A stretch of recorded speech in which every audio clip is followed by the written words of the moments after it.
Download this code from codegive.com, link in the description below. Code first migrations with SQL Server in Entity Framework. Entity Framework, F. Code first migrations is a powerful feature that allows you to evolve your database schema over time as your model changes. This tutorial will guide you through the steps to set up and use code first migrations with SQL Server. Prerequisites. 1. Visual Studio. Ensure you have Visual Studio installed, Community or higher. 2. SQL Server. You can use SQL Server Express or any other version. 3. Entity Framework. Make sure you have the Entity Framework package installed via nuget. Step 1. Create a new project. 1. Open Visual Studio. 2. Create a new project. 3. Choose the ASP.NET Core Web Application template, for .NET Core, or ASP.NET Web Application, for .NET Framework. 4. Select Web Application and then click Create. Step 2. Install Entity Framework. To install Entity Framework, you can use the NuGet Package Manager console or the NuGet Package Manager UI. Using Package Manager console *. 1. Open the Package Manager console from Tools-NuGet Package Manager-Package Manager console. 2. Run the following command to install Entity Framework. Bash. Install Package Entity Framework. Using NuGet Package Manager UI *. 1. Right-click on your project in Solution Explorer. 2. Select Manage NuGet Packages. 3. Search for Entity Framework and install it. Step 3. Create your model. Define a simple model class. For example, let's create a class representing a blog. Sharp. Public class blog. Public int blog ID get, set. Public string URL get, set. Step 4. Set up your DB context. Create a context class that inherits from DB context. Sharp. Using system.data.entity. Public class blogging context, DB context. Public blogging context, base, name equals blogging context. Public DB set blog blogs get, set. Step 5.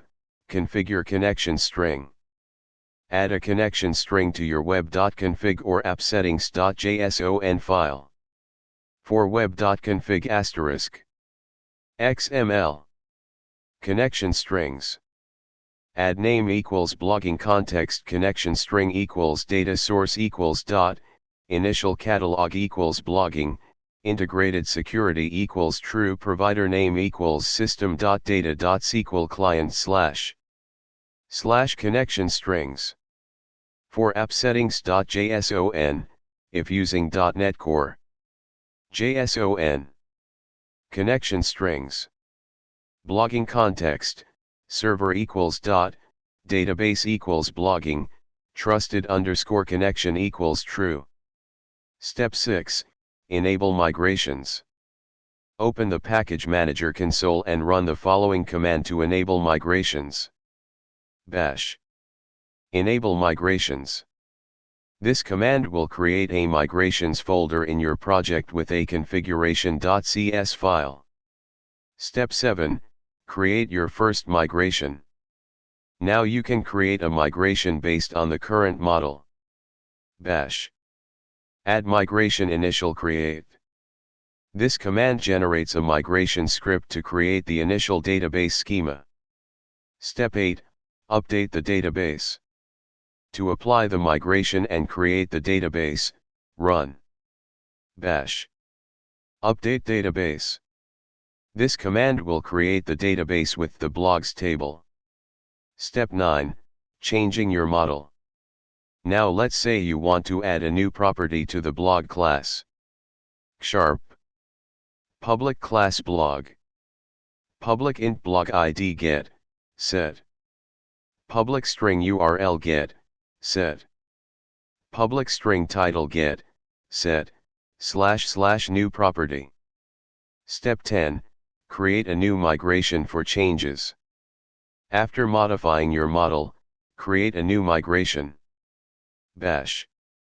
Add migration, add blog title. Step 11, update the database again. Run the command to update the database with the new migration. Bash. Update database. Step 12, verifying the changes. You can verify the changes in your SQL Server Management Studio, SSMS, by connecting to your SQL Server instance and checking the blogs table. Conclusion. You have successfully set up code-first migrations with SQL Server using Entity Framework. You can continue to modify your models and create new migrations as needed. This process allows for a flexible and maintainable way to manage your database schema over time. Additional resources. Entity Framework documentation, https://docs.microsoft.com/n-a/f.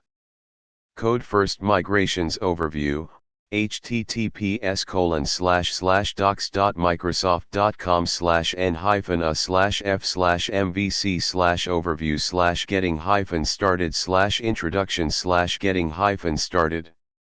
This tutorial provides a basic understanding and implementation of code first migrations. You can extend it further by exploring more advanced features such as seeding data, handling complex relationships, and managing database initialization strategies.